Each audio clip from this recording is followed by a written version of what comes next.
It's Two in the Aisle with me, Charles Gross, and Leslie Hoban Blake. Tonight reviews of Oklahoma, Hadestown, To Kill a Mockingbird, and Hillary and Clinton. Ladies and gentlemen, welcome to Two on the Aisle.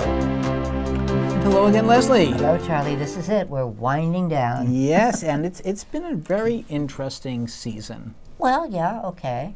To say the least. The first of our show, this is Rodgers and Hammerstein's Rodgers and Oklahoma. Hammerstein's Oklahoma.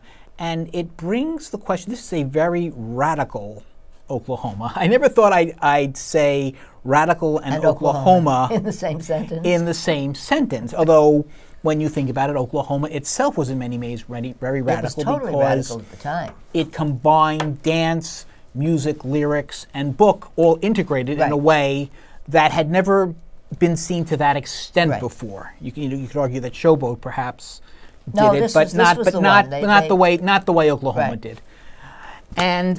But this is a very radical interpretation by Daniel Fish, and at first glance, it looks like it belongs more at the Grand Ole Opry than on Broadway. Well, you know, it came from Bard College, but frankly, it looks like it belongs in a college. I'm very upset with this production. But also, it begs the question, should you have to see Oklahoma to see Oklahoma? And what I mean by that is, if you are not familiar with the traditional Oklahoma, will you understand what Daniel Fish was trying to do with this production? And I'm not so sure. No, I don't think anybody under the age of 45 would have any idea what he was trying to do. It looks like a college production. I say that again. It looks like a thesis, like you have to graduate from directing class. What can I do? How can I break this apart and make it something else and make it mine? Which you do with Shakespeare all the time. True. One doesn't expect that in a Rodgers and Hammerstein musical, because if you set Cinderella on the Lower East Side, you know, and I mean, and she was a junkie, you could work it from there. And it's just like, what can we throw against the wall? Speaking of which, the walls are lined with guns and whatnot. It's very much a play for our time about things that happened at the time of the settling of Oklahoma and making Oklahoma into a state. But it jarred me in so many different ways. Let me go into a few details about this production. First of all, it's, as I said, Grand Ole Opry, because instead of an orchestra, you have basically a country western band. Bluegrass. Bass fiddle, violin, banjo, guitar. And the score, I have to say, adapts itself beautifully. Good music to adapts that to anything. Yeah. You know? I mean, I miss having the overture. They take that out, but it really works very nicely. I miss having a Curly who comes out and sings. I mean, here he comes out with a guitar. Well, he comes out with a guitar and he sings. And he, you know, yeah. Well, and it works, but you scratch your head at a lot of things. First and foremost, we saw it. The Dream Ballet. Well, the Dream Ballet. Now, you were there with a friend of yours who had never seen, who was not familiar, and she said, what is it all about? What was that? Now, anyone who would see a traditional Oklahoma would know what the Dream Ballet is about. Very quickly, Oklahoma is the story of Curly and Lori, and Curly's a cowboy, Lori's a farm girl. They love each other. They won't admit it. And it's a very innocent time. This was 1945, so these were innocent people. They were, and it's about a time and it takes earlier. place in about 1908, give or take. Yes. And they love each other, but she ends up going to the town festival with Judd, who's the farmhand on her farm, because she was too scared of him to say no. And the Dream Ballet basically expands on these fears and reveals, how she her feelings for Curly. And there is an underlying sexuality in the ballet, but not in the, and it was in the original as well, the Agnes de Mille ballet. Yes. But it was not ever in the character. She was not allowed to have those feelings. And here they've taken someone who looks like a sort of a squashed down Joyce Jameson from, well, I'm sorry, that's what she looked like to me. Very sturdy woman who was doing what looked to be its specific. Well, it was like an Alvin Ailey type. I was about to say, well, that's why I said Joyce Jameson, because she was the Alvin Ailey person. But it's the choreography. The choreographer, John Henning. Good for you. And yes, that was the problem. I mean, it was very modern, very Well, that's the thing. jarring. It's still supposed to be 1908, and yet they're in modern clothes. Well, she's wearing a Dream Baby Dream T-shirt. But no, the cast in general is in more urban cowboy than yes, cowboy. Yes, thank you. Urban cowboy is a The good way to do hampers, the food, they're all in modern containers. Oh, and they're cooking on stage while this is being done. And they're using microphones. Again, Grand Ole Opry. Nothing wrong with carrying a guitar when you sing. It actually makes sense because where's the music coming from? But then yet some of it, a lot of it is very traditional. You still have Will Parker.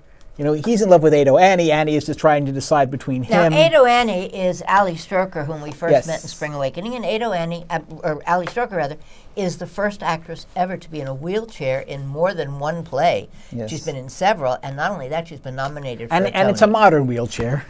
Well, at the point, yes, it is a modern wheelchair. You're right, and she has been nominated for a Tony, and probably rightfully so for the way. Well, she's a wonderful Ado. She's Madonna in a wheelchair when she's singing. See, I can't Ado say Annie no. is not Madonna.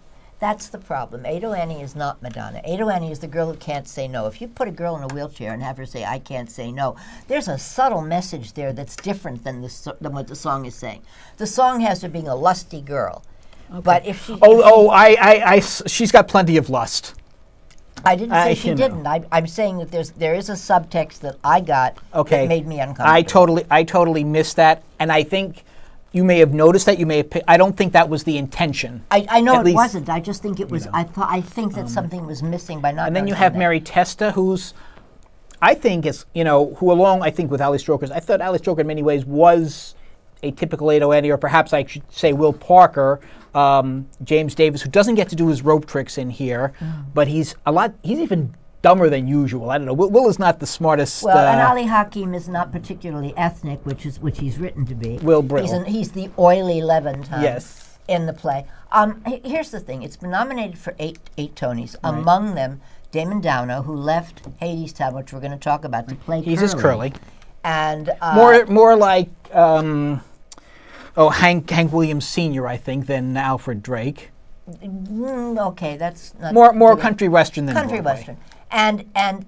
But Rebecca Naomi Jones, who plays Laurie, did not get nominated, although the drama desk. She's a very mean Laurie. She's like the little girl downtown who stood there saying no, down in Wall Street. She's not a frail little girl. She's a girl. She's a woman. Well, no, but she's supposed to be a girl, and she's supposed to be a girl who doesn't know anything about love and. So they're playing against each other. Yeah, but she's very mean at first. I have to say, if I were Curly, I think I would have hopped in the surrey with the fringe on top and gone away. Right. But maybe it has something to do with the dancing she does during the "People Will Say We're in Love." It's not like anyone loses their clothes or anything, and it's not overly erotic, but it's very sexy. Well, and you don't see that with Laurie. Daniel Fish got nominated, and I don't believe he should have been. Mm-hmm. I think it's a college production. And I do have to say a word about the ending. Well, what do you have to say? Well, they changed the whole tone of it. Well, we're not going to give it away, so there's no point in talking about it. You can say they changed the tone. I would say it's a lot more bloody, and it's a lot more downbeat. And certainly you're not going to see dies anyway. I mean, he's going to die one way or the other. But it's how he dies and the circumstances. I didn't find it any more downbeat than the normal downbeat. I did. I absolutely did. So what would you give it?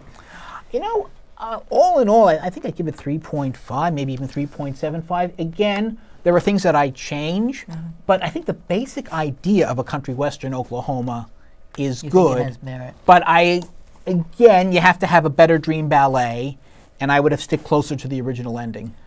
Well, I would have stuck closer to a lot of things. The idea is, it says very clearly, Rodgers and Hammerstein's Oklahoma, and it should have said Daniel Fish's Oklahoma, and then I wouldn't have had the same problem. Well, I would give it. You yes, gave it 3.5. You said. Mm-hmm. I would give it 2.5. You know what? All I'll say is, people who are familiar with Oklahoma and see this production will say, "Wow, I never knew it could be like that." Yeah. But people who see this production will never think of it any other way, no, and then see a traditional Oklahoma will also say, "Wow, I never knew it could be like that." Reckon. Okay. So now we're coming from the 8 Tony-nominated musical, Oklahoma, which is a revival to a brand new, totally original, 14 Tony nominations. This is this year's band's visit. It's called Hadestown. It came from the same off-Broadway, not the same theater, but the same off-Broadway scene. It's directed by Rachel Chafkin, who directed The Great Comet. And it is, I think, one of the most brilliant pieces of stage work that I've ever seen. And I say that I've seen a lot.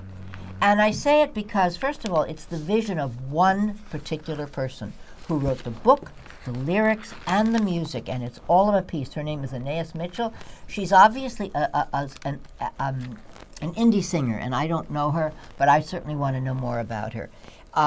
It came with a different cast. I won't go into what I saw because they changed more than just the cast. They changed a lot of the so tell us what you saw on Broadway. What they did, it's a mashup. It's a mashup of the Persephone and Hades legend, where Persephone is kidnapped by Hades, the demon from hell, who takes her down to Hades. Well, he's the god of hell. Yes, and she stays down there for half a year. That's when the world is dark and cold. And the other half is the Orpheus and Eurydice legend. Yes. So it's two Greek legends all mashed up together, and you have Hermes telling the story. He's a narrator, and Hermes is played by the divine Andre de Shields, who was not in the original. Well, this is his specialty, you know. This is his. He was the whiz. He was the greatest creator in just so stories. He was. You need magic people. I'm surprised no one's asked him to play the genie in Aladdin. I love him, and he gets to use an umbrella because they set it in a New Orleans kind of jazz setting, which is perfect since there are funerals involved, and it has that kind of street funeral thing. Reeve Carney, whom we saw as Spider-Man, plays Orpheus. Eva Nobleza, whom I did, Noblezada. Now, Orpheus has a girlfriend. He loses her to Hades. He goes and tries to get her back. Yeah, that's the Orpheus. And then he blows it at the last minute. Yes. Because he really loves her, and that's why that happens. But Hades gives him a chance. Hades, played by Patrick Page. Yes. Amber Gray is Persephone. These are people have all been nominated. Everybody except for Reeve Carney have been nominated. It is brilliantly done, and also Rachel Hauck, the stage designer. This is a stage set that just leaves the stage. It just rises like a spaceship, and it's. I was totally overwhelmed by this play. I was overwhelmed, but not quite in the way you were.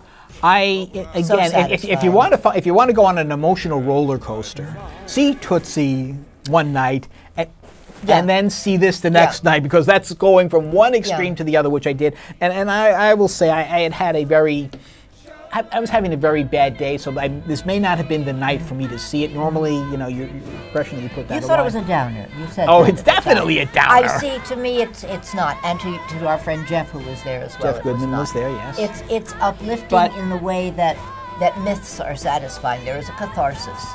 I've never liked the Orpheus story, so it always. I can understand that. It's always bothered me. And does anyone, the Greeks had, I think, the Elysian Fields. Doesn't Hades run that also? The Elysian Fields? The Elysian Fields, no? Who runs that? Well, that's heaven. That yes. Would be Hades. God would run that. Well, who's God in the Greek? Does that mean Zeus? Because he's running this. He's running the. He's the god of the sky. I'm just wondering. That's for the Elysian Fields. Because I've seen versions where Hades runs both. I'm just wondering. No one. Well, that's all right. Anyway, Patrick. But then Page, again, if you had the Elysian Fields, why would you spend so much time? Elysian Fields. Okay. Why would you spend more time in the lower level? I guess. Yes. Well, he was cast out of heaven. That's why he's down there. Was he? He was cast. You don't know these stories. You don't know your Bible. I do. This is not the Bible. This is Greek mythology. But where do you think they got these stories from?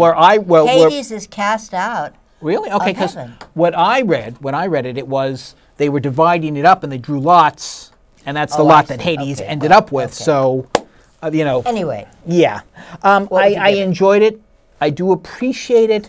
I wasn't overawed by it the way you were. How many playbills would you? 5.5. Okay, no. I would 6. I would Whatever say, you don't give it, I'm going to add to my score. I'd say 3.5 is about right. Plus, I still hum some of the music. You can find it online, and I'm very taken with it. I really, really am. Okay. And by the way, we will be covering Tootsie in a couple of weeks. We're not covering Tootsie now? Not in a tonight. couple of weeks, Not, right, yes. sorry. Not in this show, although we do have our first impressions online with it. Okay. Now this is To Kill a Mockingbird, which surprisingly was not nominated for, I think, either the Tonys or the Drama Desk. Oh, yes, it was nominated, not the play. The play was not nominated. The play was not nominated for Best Play. And my speculation on this is maybe because the producers it's been a production of Mockingbird that's been playing all over the country for like 50 years. And they've been trying to shut it down, which technically they have the right to do, but they hurt a lot of theater companies in the process, and I'm wondering if this was... Rudin. Yes. The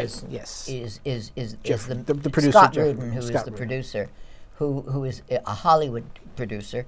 And he's been doing a lot of, he's been making a big splash on Broadway and doing quite a bit. He is a Broadway producer. Take away all of that, without what he has done, the play itself is a very good play. Oh, I think it's brilliant.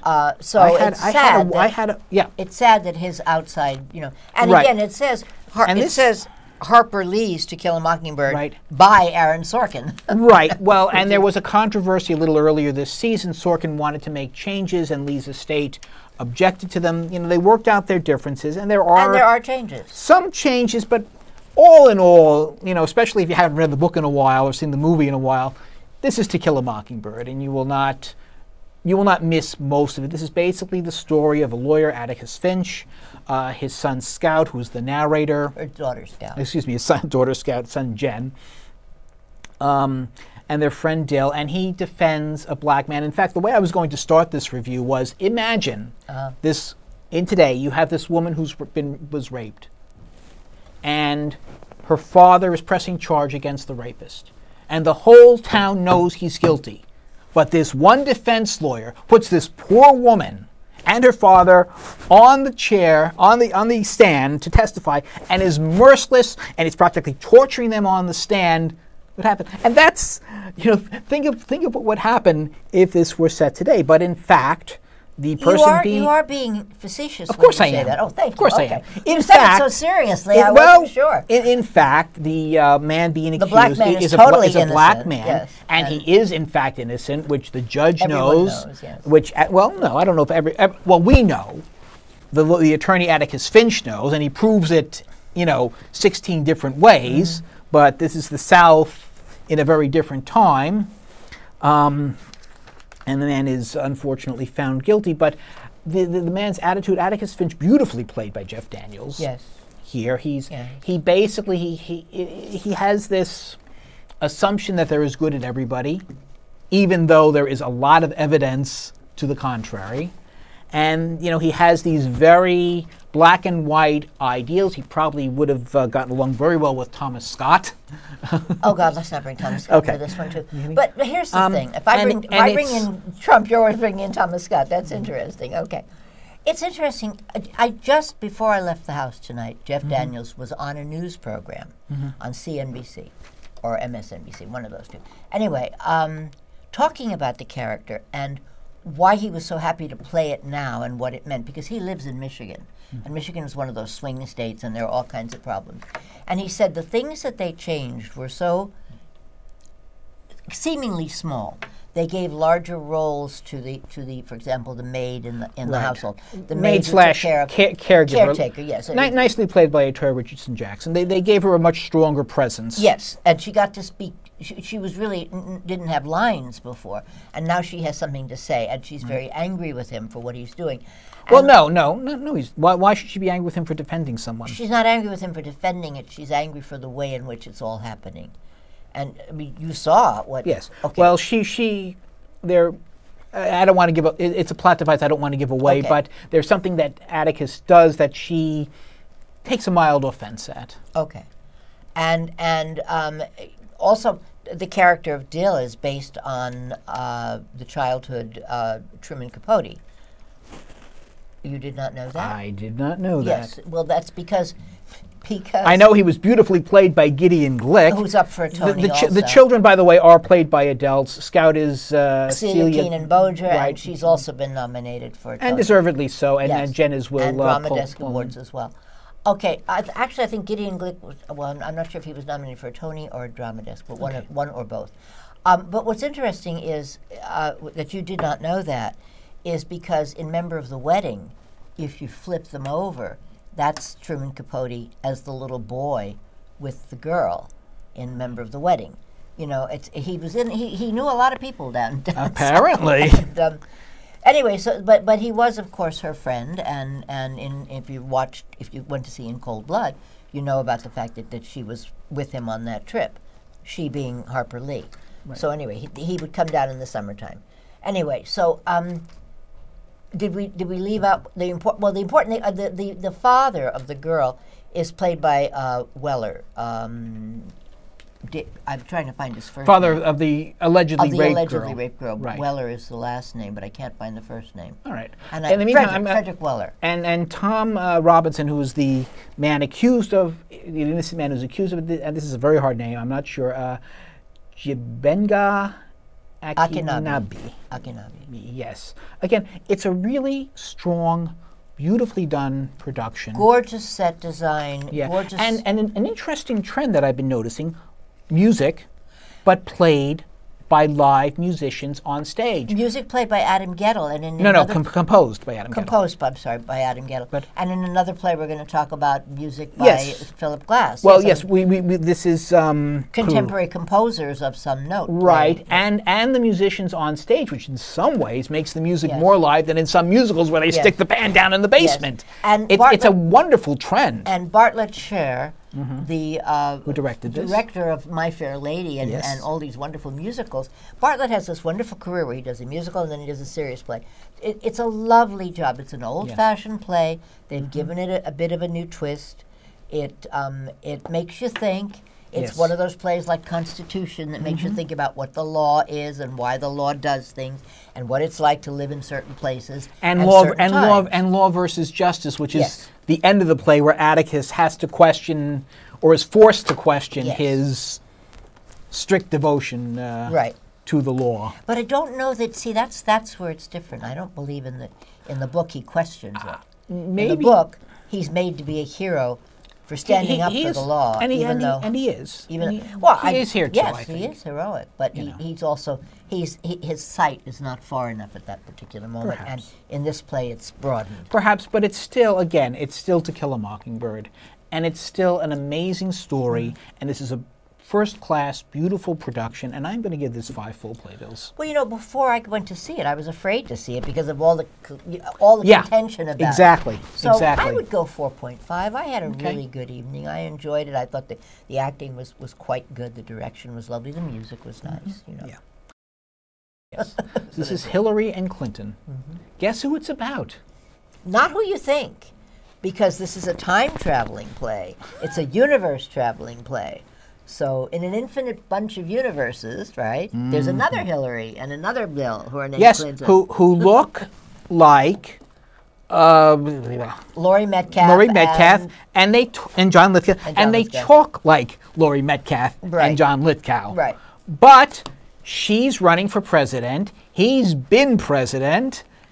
And does she want his help? Does she not want his help? And a very fair-skinned black man comes on, and he's the former president. And he comes in. No, he's the future president. I'm sorry. You're right. Of course, he has a guy named Barack. I'm confused. Yes, this is set in 2008. Right. Hillary is running for president. So is a guy named Barack.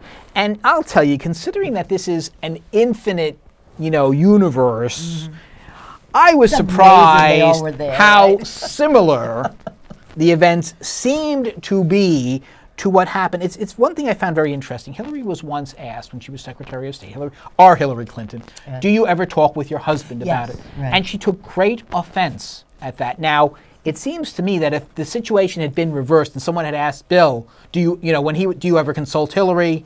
And he said, yes, sure, all the time. So I think it says a lot about the character, and I think it says a lot about why the events in this play unfold the way they do. Well, it's interesting.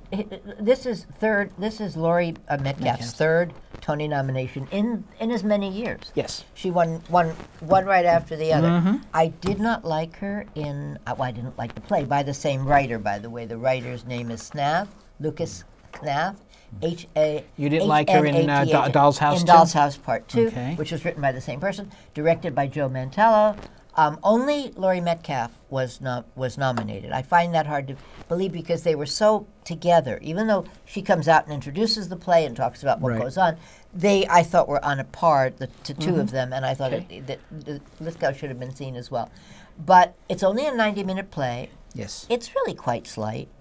It has philosophical tendencies, but they don't really go anywhere. I was underwhelmed by it, but I enjoyed it. Yeah, that's pretty much how I feel about it. I was thinking, when they get, when the character of Barack comes on, I thought something very different than what happened in this universe. Remember, this is an alternate universe. Exactly. Was he going to be her vice president? Would she agree to be his vice? I thought, and that was part of the conversation. Was she going to be his vice? And then, what they tell him is a story very different from the events that we have seen transpire.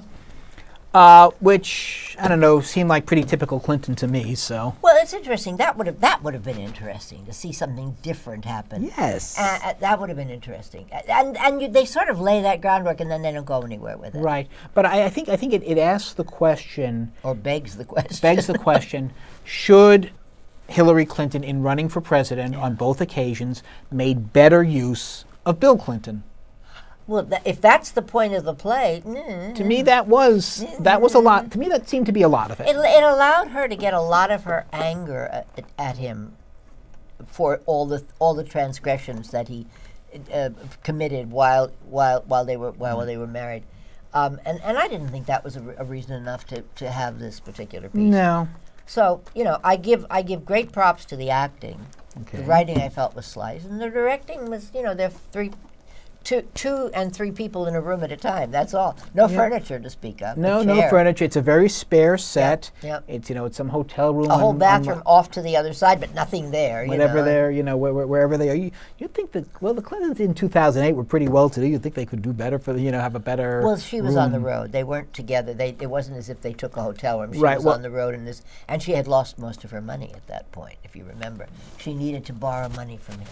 That was one of the things. From Bill? From Bill. That was one of the things. I thought, they're married. Isn't it kind of... No, for the campaign. It had to be. All right. And he gave it, unfortunately, he gave her the money from his I don't know if that actually happened. This is what happens in this particular play. In this particular universe. In this particular universe. All right, so your conclusion. Well, I said, well, you play your playbill conclusion. 2.75. Ooh. You'd go further. Higher. Not much. I thought you liked it much better than that. No. Maybe 3. And my seat was uncomfortable. But okay. And the seat was uncomfortable. No, that's okay. That's not the reason. And on that very jarring note, and what would you give it? I would give it 2.75 to 3. Oh, yeah. okay. I agree with you on that. All right. And that is our show for this evening. When you go to the theater, look for Leslie and me, us too. On the aisle. Only we weren't on the aisle for this one, but on the aisle.